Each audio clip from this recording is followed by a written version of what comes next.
Hei, bună dragii mei și bine ați revenit pe canalul meu. Am aici toate sortimentele de unghiuțe, dar astăzi am ajuns în sfârșit la modelul sweater sau modelul plover. V-am promis și fulgișor, v-am promis și brăduți.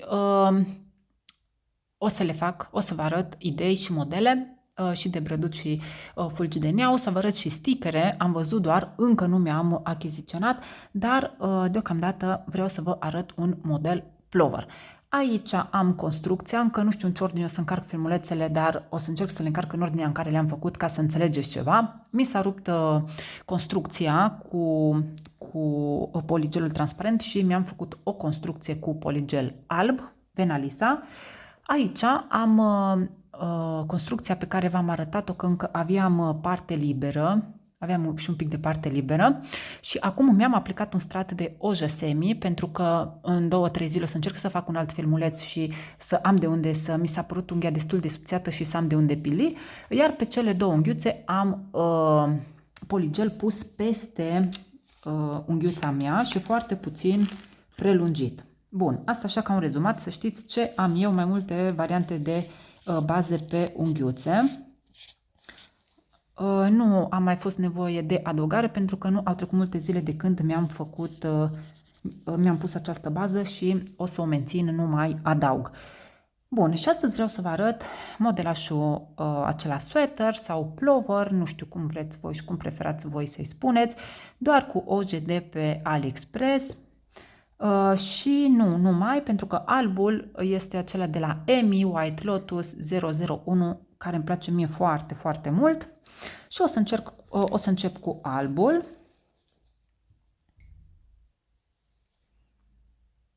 Voi aplica fiecare culoare în două straturi. Respectiv, primul strat polimerizez 60 de secunde, cel de-al doilea strat încă 60 de secunde, după care voi aplica topul mat, da? Pentru că avem tot modelașul nostru se întâmplă peste unghiuța mătuită. Tot am zis că o să mai am comand pentru că mi se termină și acum iarna merg unghiuțele albe, mi se cer unghiuțele albe și am nevoie obligatoriu de o altă ojă pentru că asta mi se termină. Dragii mei, dacă ați descoperit ceva firme cu un alb impecabil, vă rog să-mi scrieți. Eu am avut mai multe încercări eșuate cu negrul, în schimb la alb am rămas fidelă de vreo 4 ani celor de la Emi. Prima culoare care mi-am luat-o a fost albul și sunt foarte, foarte mulțumită. Este chiar albul perfect. Voi aplica așadar. Mă gândeam să vă arăt acest modelaj și poate face și pe un degradé, arată foarte, foarte bine. Cu două culori aplicate în degradé, eu m-am gândit să vă arăt pe 4 culori, ca să vedeți ce mare diferență este acest modelaj pe culorile deschise față de culorile închise. Mie îmi plac ambele variante, depinde de fiecare. Și am ales nuanțe de mov.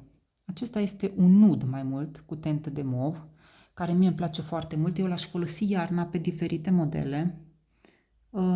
Nu știu, ideile acelea cu mult albastru, albastru închis combinat cu alb de iarnă, nu știu ce să zic, dar nu prea se cer. Eu nu știu dacă am făcut vreodată modelaje să-mi vină cineva cu poze de pe Pinterest să-mi zică eu așa vreau. Nu. De obicei să știți că chiar și atunci când se preferă un fulg, un moșuleț, un sticker, un brăduț, un orice, fetele preferă să le aplic pe un nud, pe un negru, pe un roșu. Sunt și iubitoare de roșu care asociază sărbătorile obligatoriu cu unghiuțe roșii, dar niciodată nu mi s-a cerut pe albastru, pe bleu maren sau... Și de aceea mă gândesc ca de această dată să vă arăt acest model sweater pe niște variante de mov, care mie toate aceste 4 nuanțe mi se cer, iarna, și poate vă inspiră și pe voi. Bun, și astfel nu vreau să pierd foarte mult timp cu aplicarea culorii, pentru că oricum unghiile sunt lungi și o să am mult de lucru cu acest model sweater până o să fac pe toată suprafața unghiei, o să-mi ia destul de mult. Vedeți cum se aplică aceste oje Rosalin, toate sunt de pe AliExpress. Eu sunt foarte mulțumită, sincer, raportul calitate-preț este grozav și de aceea m-am gândit că modelajul acesta arată foarte, foarte bine pe nuanțe de roz, pe nuanțe de nud, pe alb, de ce nu pe negru, dar și combinația aceasta dintre mai multe nuanțe. Vreau să vedeți contrastul dintre culorile deschise și culorile închise, mătuite. Mie îmi plac ambele variante. Puteți să-mi scrieți dacă aveți chef în comentarii care variantă vă place mai mult atunci când vorbim de culori mătuite și de acest model plover.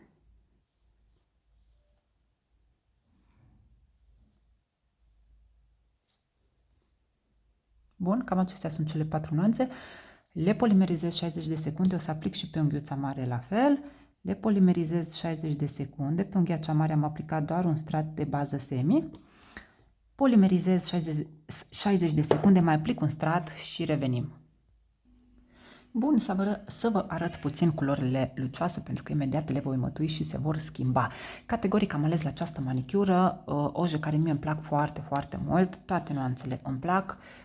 Pe acesta move ăsta foarte, foarte închis, absolut îl ador, nu știu cum să vă arăt, el are puțin sclipici în el.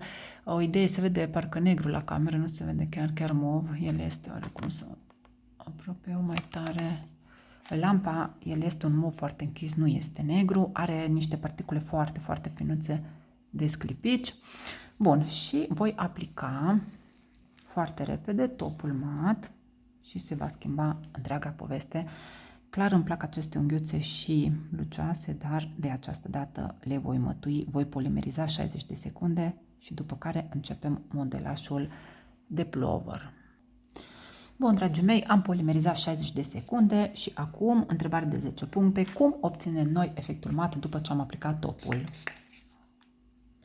Răspunsul corect este prin degresare, da? Atunci obținem efectul mat al unghiuțelor noastre prin degresare. Da, se vede că este mov, nu este negru. Este mov foarte închis, are niște particule sclipicioase care din păcate nu pot să vi le arăt la cameră, foarte, foarte finuțe, dar arată foarte, foarte bine culoarea. Nu are rost să vă mai zic cât de mult îmi place acest nud mat și acum voi trece să mătuiesc albul. Îmi place foarte, foarte mult. În zona cuticulară nu l-am aplicat eu foarte, foarte bine. Dar arată foarte bine, mi-a cam tremurat mâna, dar arată culorile absolut superb mătuite. Bun, și voi începe, hai să începem cu unghiuța închisă la culoare. Voi folosi aceeași ojă pentru că nu am geluri de suprafață atât de multe aceleași culori și trebuie cam culoare pe culoare să fie. Dacă amestec cu alb se prea deschide la culoare și atunci voi folosi doar culoare pe culoare să iasă la fel. Bun, pentru că folosesc o ojă semi și pentru că este și nu gel și pentru că este foarte lichidă, eu voi aplica 2 straturi. O să fac același modelaj pe toate unghiuțele.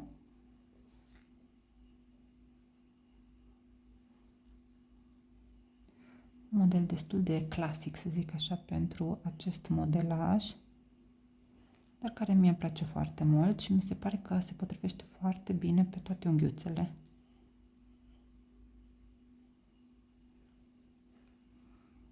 Bun, trebuie să încerc să, fiind unghia foarte lungă, trebuie să încerc să le aplic toate cam la aceeași distanță, cam de aceeași mărime.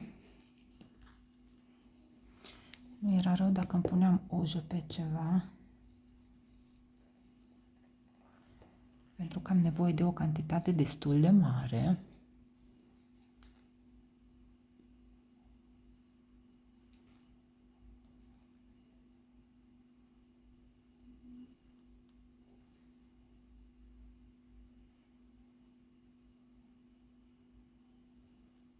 Bun, forțez un pic. Nu vreau nici să se împrăștie modelașul meu, dar vreau să aplic cât mai multe.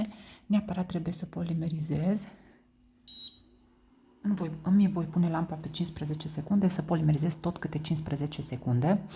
Vă arăt primul strat, după aceea al doilea strat și la toate unghiuțele o să procedez la fel, fiind 2 oje semi și pentru că nu pot să-l scot în relief și nu pot să lucrez cu un gel care este mai viscos, de exemplu, și pot să fac tot modelajul și pe urmă să polimerizez, eu voi face 2 straturi și abia la cel de-al doilea strat îmi voi pune această pudră acrilică, care mie, sincer, nu-mi place foarte mult pentru că este foarte, foarte fină. Ar merge o pudră acrilică mai viscoasă, nici nu știu, de pe Pink Nails am luat-o, de la Victoria V, nici nu mai știu, că el ea de în start mi-a tras atenția că nu are nicio firmă, nici nimica.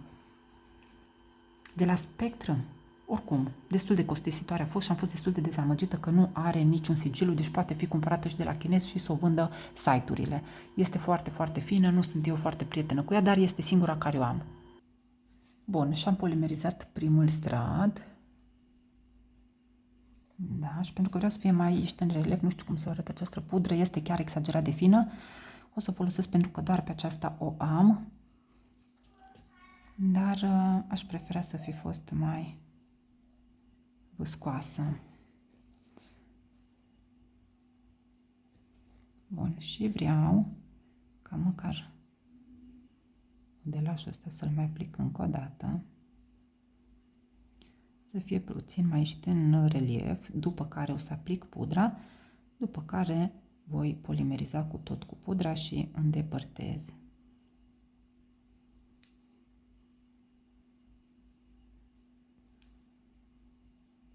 Chiar nu mi-am adus pămătuful de când nu am folosit eu pudra acrilică. Îmi place foarte mult cu un pămătuf finuț cum se îndepărtează pudra acrilică.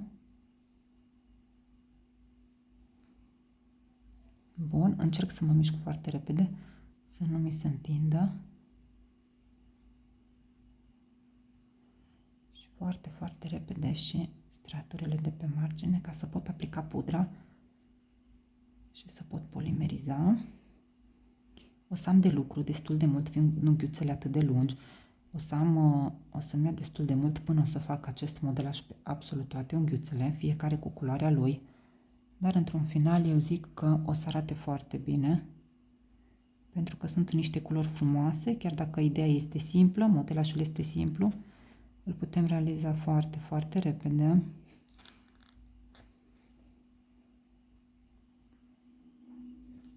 Nici chiar așa mult, să nu-mi curgă, să nu-mi strice modelajul.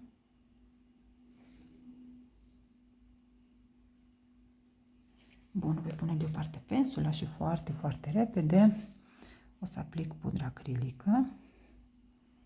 Un strat generos să se lipească.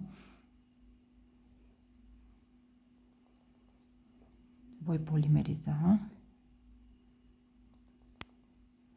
Da, cam așa arată. Polimerizez câteva secunde și vă arăt și vouă.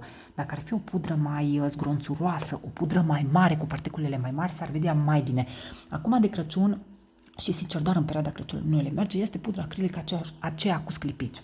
Și aceea îmi place mie foarte, foarte mult, pentru că după ce facem, de exemplu, un glob sau după ce facem un fulgușor sau orice, putem pune pudra aceea acrilică cu sclipici și iasă demențial. Dar aceea putem folosi doar în preajma Crăciunului, că în rest chiar nu avem aceea. Eu cel puțin am găsit modelașe și de aceea mi-am luat una foarte, foarte simplă. Bun, și am scos din lampă, foarte repede îndepărtez cu periuța, dacă ați putea vedea voi exact cum se vede, arată absolut demențial, este puțin ieșit în relief, este un mov destul de sclipicios, îmi focalizează. Da, așa se vede. Este un mov cu particule foarte, foarte finuțe, sclipicioase, dar care arată demențial pe acest model. Și astfel o să fac eu modelajul pe toate unghiuțele. Eventual vreau să vă arăt pe acest nod superb, să nu iasă nici foarte lung filmulețul, să vă plictisesc. Voi aplica tot așa, măcar în mare să vă arăt. Voi aplica tot așa, uite că se vede. Da, se vede foarte drăguț modelajul, cel puțin mie îmi place, pentru iubitorii de acest gen. Și cu același nud voi face și pe unghiuța asta același modelaj. Puteți alege absolut orice variantă. Am văzut cu inimioare, numai mie inimioarele nu mi-iasă la fel. Acest modelaj îmi place mai mult dacă iasă cât de cât la fel. Dacă observ că începe să se întindă oja, trebuie obligatoriu uscată, să nu ni se strice modelașul.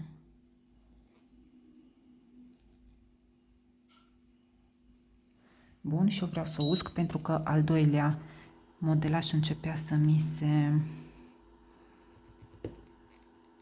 se întindă. Bun, am aplicat primul strat, l-am polimerizat, vedeți cât de frumos se vede pe mat. Mie îmi place foarte, foarte mult. Și acum aplic și cel de-al doilea strat foarte repede și pun pudra acrilică. De aceea am zis că am ales niște culori care mie îmi plac tare mult, pentru că și le pun în evidență cu pudra acrilică. Puteți face pe nuanțe de vișiniu, am înțeles că ați găsit pe burgundii, pe negru, arată foarte bine, pe ce vă place vouă. Eu, în schimb, vreau să vă spun că am văzut și o idee pe pedicură. O idee de modelaj din acesta plover sau plovăraș, mi-a scris cineva la pedi. Chiar mă gândesc foarte, foarte serios să vă arăt ceva o pedi cu modelul ăsta, probabil pe ceva variantă închisă, pentru că mie iarna, dar și vara, de fapt, îmi place tare mult pedicura să aibă culori închise. Mi se pare că foarte bine pune degețelele și cum la picioare e mai deschisă pielea, o pune foarte bine în evidență. Culoarea tare. Cred că ați observat că numai primul strat l-am evidențiat cu încă un rând de ojă, pentru că nu vreau foarte tare să îmi îngroașă ultimul rând, să-mi îngroașă unghia. Și atunci nu pun numai doar pe rândul acesta. Da? Este destul de ieșit în evidență, este destul de proeminent modelașul și este suficient. Oare v-am zis de pensule? Eu prefer să folosesc o pensulă subțire ca aceasta și foarte lungă, că am precizie cu ea. Orice modelaj fac, mi se pare că am precizie mult mai mare dacă putem și băga tot degețelul. Ideea este că trebuie să îmbrăcăm foarte, foarte bine tot modelașul în pudra aceasta acrilică.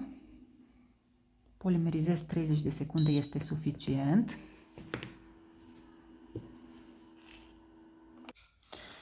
Bun, dragii mei, și așa arată toate unghiuțele făcute. Acum începeam să îmi aplic uleiul de cuticule. Până îmi pun eu uleiul de cuticulă, vreau să vă zic că dintre toate culorile pe care le-am avut, doar albul am gel de suprafață, respectiv acesta lace gel de la Nolia.